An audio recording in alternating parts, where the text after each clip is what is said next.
Hello बच्चों। आज मैं आपको क्लास 6 जिसका सब्जेक्ट है हमारे पास मैथमेटिक्स, इसकी वर्कशीट नंबर 16 समझाऊंगी, जिसकी डेट है मेरे पास 19 नवंबर 2020। आज की वर्कशीट में भी हम फ्रैक्शन के बारे में ही जानेंगे, लेकिन आज कुछ नया सीखने वाले हैं और तरीके के जो फ्रैक्शन लास्ट वर्कशीट में हमने प्रॉपर, इम्प्रॉपर और मिक्स के बारे में जाना था, है ना। चलिए आज देखते हैं कौन से फ्रैक्शन हम सीखने वाले हैं। तो आज हम इक्विवेलेंट, लाइक और अनलाइक फ्रैक्शन सीखने वाले हैं। ठीक है, तो पूरी वर्कशीट में आपको यही दिया और इससे रिलेटेड कुछ क्वेश्चन दे रखे। देखो, सबसे पहले हम जानते हैं यहाँ पर इक्विवेलेंट फ्रैक्शन क्या होता है। इक्विवेलेंट, आपको नाम से कुछ पता चल रहा है, इक्यू जो इक्वल हो। ठीक है, पता है होता है क्या है, ये ना देखने में तो अलग लगते हैं लेकिन इनकी वैल्यू सेम होती है। जैसे कि मैं अगर आपको एक एग्जांपल दूं, 1/2। ठीक है, एक और मैंने यहाँ पर एग्जांपल दे दिया, जैसे यहाँ 6/12। अब पता है क्या, आपको ये देखने में तो अलग लग रहे हैं, बिल्कुल ये 1/2 है आपका, ये 6/12 है, तो आप यही बोलोगे तो दोनों अलग अलग फ्रैक्शन है। लेकिन मैं आपको ये बोलूंगी ये दोनों एक जैसे फ्रैक्शन है। कैसे? देखो, 1/2 इसको आप ऐसे ही रहने दो। क्या 6/12 मैं इसको लोएस्ट फॉर्म में लिख सकती हूँ? लोएस्ट फॉर्म मतलब ये किसी कोई ऐसी टेबल है जिसमें ये दोनों नंबर एक साथ आते हो, 6 भी और 12 भी। तो अगर आप सोचो टेबल, तो आपको याद आएगा कि 6 की टेबल में ये दोनों नंबर्स आते हैं ना। 6 1 जा 6 और 6 2 जा 12, तो ये भी तो कट के 1/2 आ गया।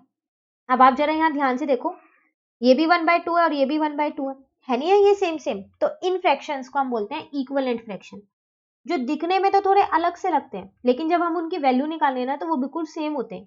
ठीक है, तो वो होते हैं हमारे पास इक्विवेलेंट फ्रैक्शन। चलिए अब देखते हैं, वर्कशीट में भी हमारे को एक एग्जाम्पल दे रखा है। जैसे कि आपको देखो यहाँ पर शेडेड पार्ट दे रखे हैं इसके अंदर, तो ये 1/2 है, एक पार्ट शेड है दोनों में से। ठीक है, अब इसमें देखो यहाँ पर 4 पार्ट्स है मेरे पास, तो नीचे तो 4 आएगा और कितने पार्ट शेड है, 2 पार्ट, तो 2/4 आ गया यहाँ। उसी तरीके से यहाँ पर 1 2 3 4 5 6 पार्ट्स हैं और 3 पार्ट शेड है। अब ये देखने में तो आपको फिर अलग लग रहे होंगे, 1/2 है, 2/4 है और 3/6 है, अलग अलग फ्रैक्शन है ना। तो कैसे करें? तो एक बार इनकी वैल्यू निकाल के देख लें। तो 1/2 ये तो किसी टेबल में एक साथ नहीं आता, 1 की टेबल में ही आता है 1 और 2 की टेबल में 2 आता है, तो इसको आप ऐसे ही छोड़ दो। फिर अब आ जाओ आप 2/4 पे। क्या 2 और 4 दोनों किसी एक टेबल में एक साथ आते हैं? बिल्कुल आते हैं। 2 1 जा 2 और 2 2 जा 4, आते हैं नहीं आते? तो इसका मतलब मैं 2/4 को भी 1/2 लिख सकती हूँ, लिख सकती हूँ ना। चलिए अब 3/6 को देखते हैं, क्या 3 और 6 एक टेबल में आते हैं? एक ही टेबल में आने चाहिए ये दोनों नंबर, चाहे वो कोई सी भी टेबल हो, तो ये दोनों 3 की टेबल में आते हैं। 3 1 जा 3, 3 2 जा 6, है ना। तो अब आप देखो, इसका भी 1/2 आ गया, इसका भी 1/2 आ गया, इसका भी 1/2 आ गया। तो है ना ये इक्विवेलेंट फ्रैक्शन, दिखने में अलग अलग लग रहे थे लेकिन इनकी वैल्यू सेम है ना। चलो, तो यहाँ लिखा है equivalent fraction are fractions that look different, देखने में तो अलग लगते हैं but have the same value, लेकिन उनकी वैल्यूज क्या होती है, वो सेम होती है। ठीक है, वही चीज इन्होंने यहाँ पर आपको ये करके दिखा दी है। ठीक है ना, यहाँ पर तो मैंने कट करके निकाल लिए कि ये मेरे इक्विवेलेंट फ्रैक्शंस हैं। कई बार पता है क्या होता है, हमारे को एक फ्रैक्शन दे दिया होता है, जैसे कि मैं आपको एक यहाँ पर एग्जांपल दे देती हूँ। हमको दे दिया 2/5 और हमसे कह रहा है ऐसे ही आप 4 इक्विवेलेंट फ्रैक्शंस और निकालो, 4 और निकालने हैं। अब आपको यहाँ फ्रैक्शंस दे नहीं रखे, आपको निकालने हैं यहाँ फ्रैक्शंस 4। तो बहुत सिंपल है, आप क्या करो, न्यूमरेटर और डिनोमिनेटर में ना सेम नंबर से इंटू कर दो। जैसे मैंने यहाँ 2 और 2 कर दिया, तो 2 2 जा 4 हो गया, 5 2 जा 10 हो गया। इसको इससे मल्टीप्लाई करना है, इसको इससे करना है। ठीक है, उसी तरीके से एक बार मैंने इन दोनों में 3 3 कर दिया। आप सोच रहे होंगे मैं नंबर रैंडमली ले रही हूँ, 2 और 3, बिल्कुल आप कोई से भी नंबर ले सकते हो, लाइन से लेना तो ज्यादा अच्छे रहेंगे।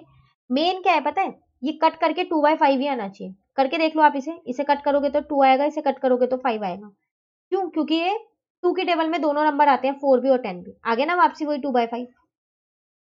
तो अगर आपको इक्विवेलेंट फ्रैक्शन दे रखे हैं और आपसे बोल रहा है कि ये देखो क्या इक्विवेलेंट है या नहीं, तो आप इन्हें ऐसे कट करके देखो।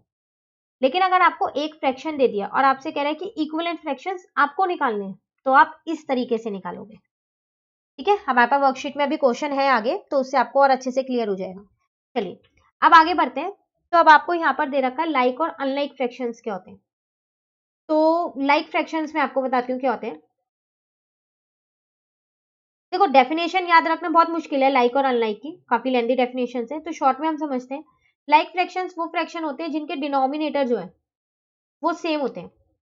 मैं यहाँ डिनोमिनेटर बोल रही हूँ, न्यूमरेटर से मुझे कोई मतलब नहीं है।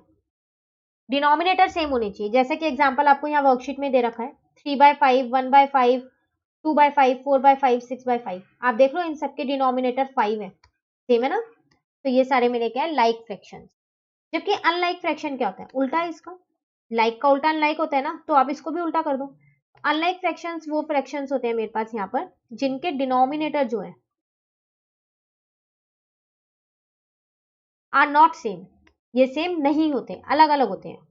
जैसे कि अगर मैं आपको एक एग्जांपल यहाँ पर वर्कशीट वाला ही दे दूं, 3/4, 5/6, 1/3, 4/7, 9/9, आप देख लो सबके अलग अलग है नहीं है, तो ये होते हैं मेरे अनलाइक फ्रैक्शंस। ठीक है, तो आपको लाइक फ्रैक्शन और अनलाइक फ्रैक्शंस दोनों पता चल गए, इक्विवेलेंट फ्रैक्शन पता चल गया, वही आपके पास यहाँ इनकी डेफिनेशंस लिखी हुई है सब।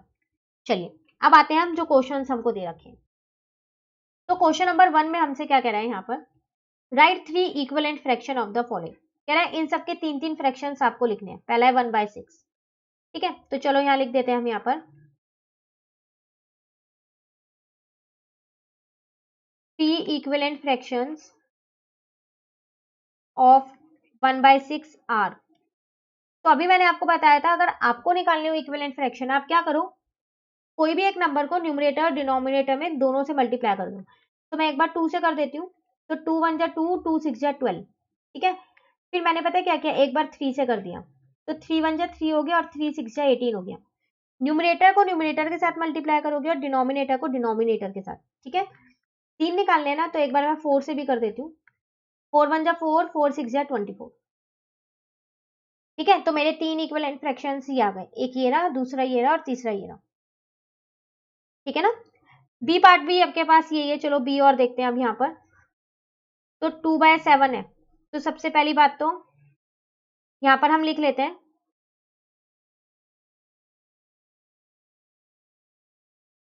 3 इक्विवेलेंट फ्रैक्शंस ऑफ 2/7 आर। ठीक है, तो यहाँ निकाल देते हैं, अब 2/7 है, सेम वही मैंने पता है क्या किया, एक बार दोनों में 2 से मल्टीप्लाई कर दिया, एक बार दोनों में मैंने क्या किया 3 से मल्टीप्लाई कर दिया, 3 2 जा 6, 3 7 जा 21, और एक बार मैंने दोनों में क्या किया 4 से मल्टीप्लाई कर दिया। ठीक है, 2 4 जा 8 हो गया और 7 4 जा कितना हो गया 28 हो गया। ठीक है ना, चलिए बी पार्ट हो गया, इसको ये सी पार्ट होगा, सी मान लेते हैं हम, इसको भी मान सकते हो आप। ठीक है, तो सी पार्ट हम यहाँ देखते हैं, सी पार्ट है 3/5, तो लिख लेते हैं पहले यहाँ पर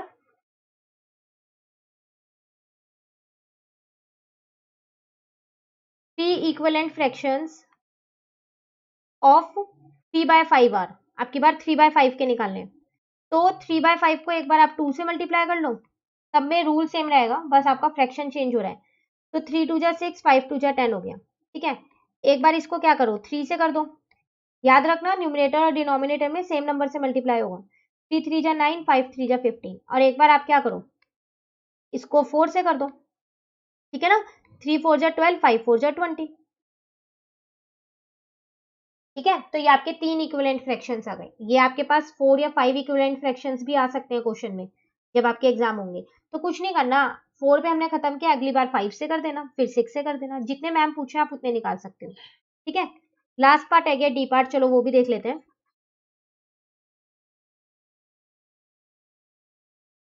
तो 3 इक्विवेलेंट फ्रैक्शंस ऑफ 4/9 आर। अब 4/9 के निकालने, तो अब क्या करो, आप 4/9 को एक बार 2 से कर दो, तो 4 2 जा 8, 2 9 जा 18, और एक बार 4/9 को आप 3 से कर दो, तो 3 4 जा 12 और 9 3 जा कितना हो गया 27। एक बार आप 4/9 को 4 से कर दो, तो 4 4 जा 16 और 9 4 जा हो गया आपके पास 36। ठीक है, तो ये आपके आ गए इक्विवेलेंट फ्रैक्शंस। चलिए क्वेश्चन नंबर 1 तो हमारा कंप्लीट हो गया, अब आते हैं हम अपने क्वेश्चन नंबर 2 पे। तो क्वेश्चन नंबर 2 मेरे पास है यहाँ पर, देखा identify the like and unlike fraction from the following. आपको क्या करना है, लाइक और अनलाइक फ्रैक्शंस निकालने हैं। चलिए पहले फर्स्ट पार्ट का देखते हैं। तो फर्स्ट पार्ट में हमारे को लाइक फ्रैक्शंस चाहिए, और क्या चाहिए अनलाइक फ्रैक्शंस चाहिए, यही चाहिए ना। चलो लाइक फ्रैक्शंस अभी हमने क्या था जिसके डिनोमिनेटर सेम होते हैं, है ना। तो देख लेते हैं 1/7, 2/7, 4/7, 5/7, सब में 7 7 है, तो चलो ये लिख देते हैं फिर 1/7, 2/7, 4/7, 5/7। तो लाइक फ्रैक्शंस तो निकल गए, अब जो बाकी के बचे वो अनलाइक ही होंगे। तो एक तो 2/5 बचा आपके पास, 3/8 बचा, और एक 4/9 बचा। तो ये आ गए आपके अनलाइक फ्रैक्शंस। ठीक है, तो आपको जो ये सारे फ्रैक्शंस दे रखे थे, इसमें से क्या आइडेंटिफाई करना था? लाइक और अनलाइक फ्रैक्शंस आइडेंटिफाई करने थे। ठीक है ना, तो आप एक बार काउंट कर लेना, 1 2 3 4 5 6 7। तो लिखे आपने यहाँ 7, 1 2 3 4 5 6 7 लिखे हैं। ठीक है, चलिए बी पार्ट देखते हैं। सेम वही है, लाइक और अनलाइक आपको निकालना है यहाँ पर। तो लाइक फ्रैक्शंस हम यहाँ लिख लेंगे, ठीक है, और अनलाइक फ्रैक्शंस हम यहाँ लिख लेते हैं।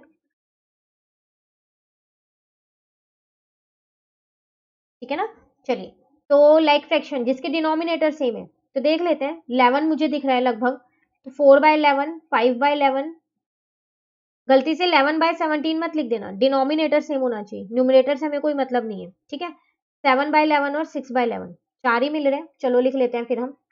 एक तो 4/11 मिला, एक 5/11 मिल गया, एक 6/11 मिल गया और एक 7/11 मिल गया। चार तो मेरे लाइक आ गए इसमें, बाकी बचे हुए अनलाइक होंगे। तो 5/13 बचा एक मेरे पास, 11/17 भी बचा है एक मेरे पास, एक 5/7 बचा है मेरे पास और एक 9/19 बचा है। ठीक है ना, काउंट कर लेते हैं एक बारी, 1 2 3 4 5 6 7 8। तो 4 यहाँ लिखे हैं देखो, और 4 यहाँ लिखे हैं, हो गए ना 8। बस आपको ये चीज ध्यान रखनी है, जब आप अनलाइक में लिखो तो किसी के भी डिनोमिनेटर सेम नहीं होने चाहिए। जैसे कि आप ए पार्ट में देखो 5 8 9 है, अब बी पार्ट में देखो 13 17 7 और 19 है, अलग अलग है ना, अलग होनी चाहिए। और लाइक फ्रैक्शन में हमेशा सेम होनी चाहिए। ठीक है, तो ये थी आपकी आज की वर्कशीट, वर्कशीट नंबर 16। अब जो नेक्स्ट वर्कशीट है, वर्कशीट नंबर 17, वो हम अपनी नेक्स्ट क्लास में करेंगे। तो अगर आपको ये वीडियो अच्छी लगी तो आप इसे लाइक ज़रूर कीजिएगा और मेरे चैनल को सब्सक्राइब कीजिएगा। Thank you.